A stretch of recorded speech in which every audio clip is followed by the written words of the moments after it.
GrimsleySports.com with Chris Eggers today over at Grimsley High School. New baseball coach Chris has taken over the program, and new roundup for you in some ways, but you've been here about a year now working with the team, and I guess you're out here today too here in the summer doing some summer workouts. How important is it to go ahead, since you're the new head coach, to get some things rolling during the summer months while you have guys are out of school but got a chance to start building a team a little bit in the off season? Oh, of course. I mean, just getting everybody here we can. Of course, today's the last day for the dead period. We hit August 1st, and we'll be off the field. I'll be off the field at least until beginning of September. But just getting everybody out here working together. This is time we really learn some stuff, get the defenses down, offensive approach, bunts, hit and runs, steals, knowing all the pitch counts and everything like that for our program, and just working together, building that team camaraderie if we can, camaraderie. What about response? What's the response been like since you took over, and the kids getting a pretty good response from the guys coming out wanting to work some here during the summer?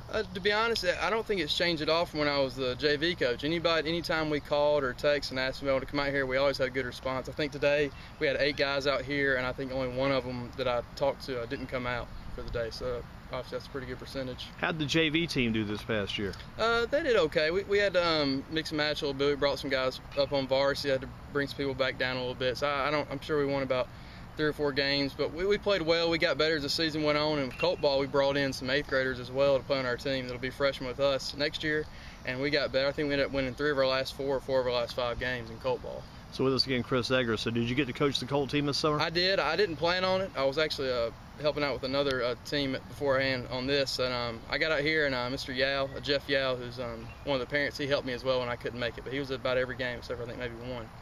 And coming back next year, what's kind of like the balance of players? You got a lot of sophomores and juniors from this year's team coming back for next year? A lot of sophomores and juniors. I think we have about 4 or 5 seniors coming back, and then a lot of sophomores and juniors. I think we had 8 or 9 freshmen, or 8th graders that were coming in to be freshmen. So a very junior-heavy class. I guess what hurt last year's varsity team some was probably the injury problem. Sometimes you have guys you'd like to see be there for a complete season. You kind of wonder what might have been like if a guy like DJ Reeder could have played the entire year. Of course, yeah. I mean, we lost DJ early in the season. When he came back, obviously he was a force to be reckoned with. He was able to throw against Western Guilford a couple games and did a great job against Smith. Of course, Ryan Stoneman got hurt, and then we actually lost Jake Simpson, our center fielder, halfway through the year, I think it was too. So it didn't help any, but you just got to be prepared and try to plug in guys in certain areas, give themselves a shot as well, and step in.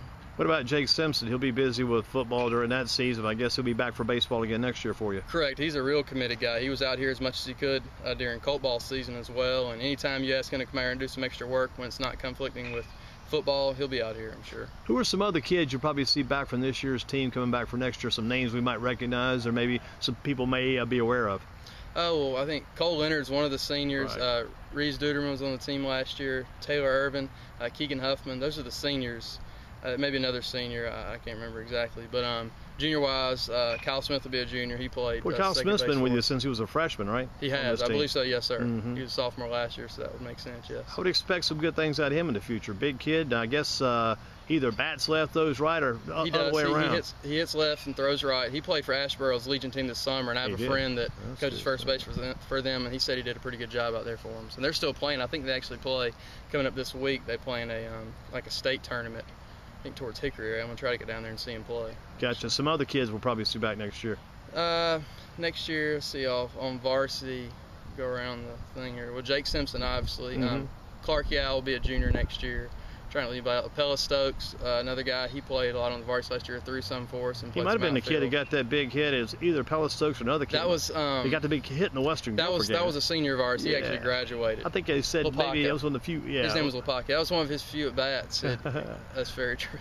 Some good conference wins toward the end of the season then for you this past year. Correct. We finished. I think we beat Western Guilford once at the end, and then we played them again in the conference tournament and beat them. And hung in there with Southern Alamance for the first 4 or 5 innings, but we just didn't have enough. That was in the conference tournament. Saw that game against Southern Alamance. You guys were there with them, like you said, through the first 3 or 4. Sir. Kyle Smith did a great job. Just kind of ran out of steam at the end there. Didn't have anybody to come in and really finish it off for us. What do you think you need to do to kind of get this program balanced out? I know you want to shoot for 500 maybe your first year, get to that even mark, and keep building from there. What's got to happen with the team and with the program here to get it where it needs to be back on toward the top of the order? Commitment. I think that's one of the issues you always have with any high school player is, making him realize he needs to be out here and more than needs to be hanging with his friends. I mean, you got to have a good balance, but we got to make sure we get our work in as well. And arm strength all the way around the board.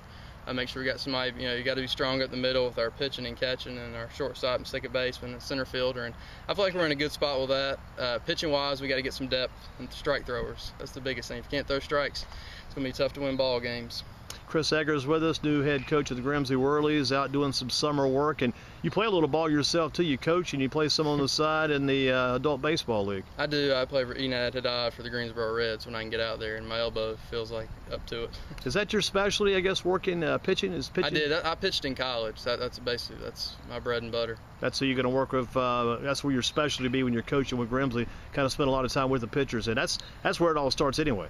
Correct. If you can't pitch it, you can't win it. I mean, that's just no two ways about it. You look at Southeast Guilford and Southern Alamance, who were some mainstays, and even somebody like Dudley that had Kimber last year. I mean, those guys, when they ran their aces out there, they're tough to beat. They're good teams. What about back at A&T under Coach Shoemate? Some good pitching back in those days?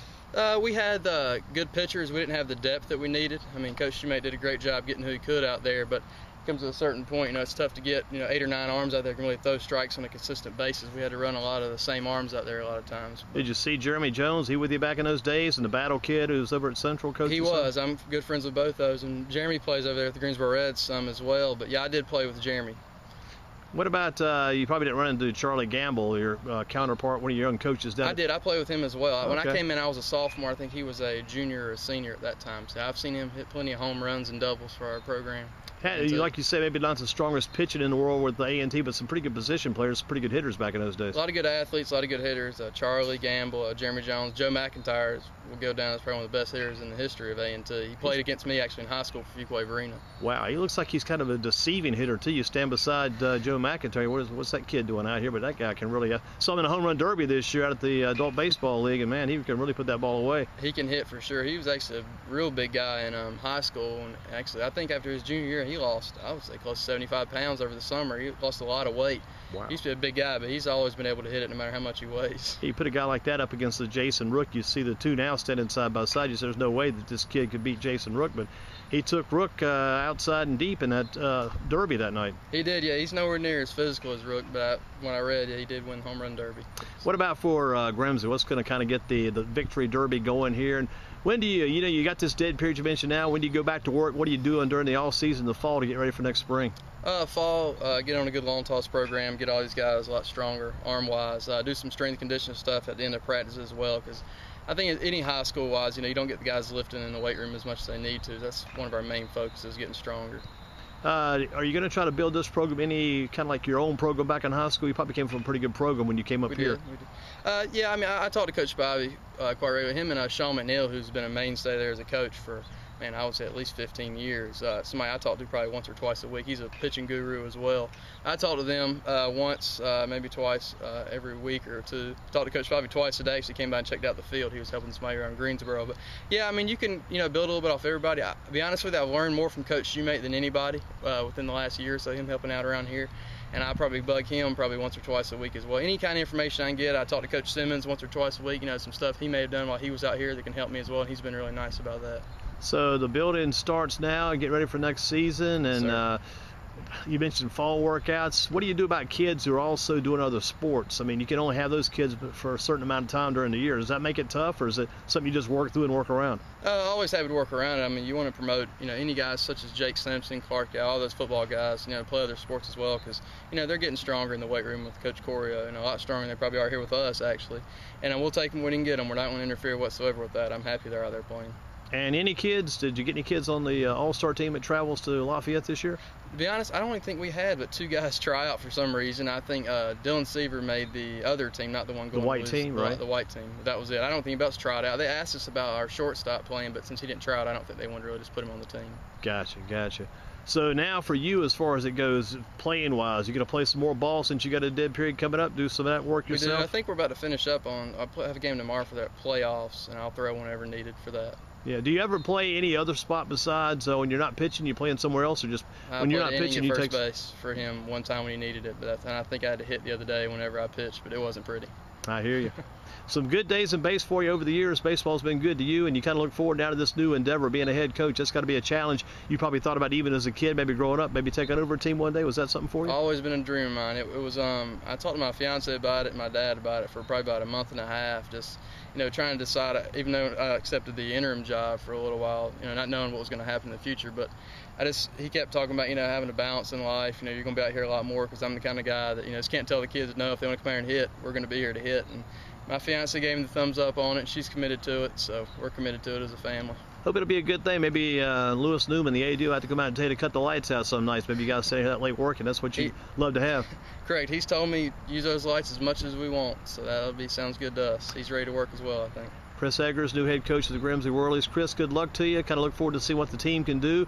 And you feel good about that Metro Conference? You guys can be competitive there? You feel that's the thing that can happen, right? I do, yes, sir. Obviously, it's all on ourselves to put in the work and come out here and play the game like it should be played. And if we come out here every night and play as hard as we can, get the strike throwers on the mound when we need them and the hits when we need to, I think we'll be pretty successful. Good luck to you, Chris. Good to talk to you, and I look forward to see what you guys do. Appreciate it. Thank you.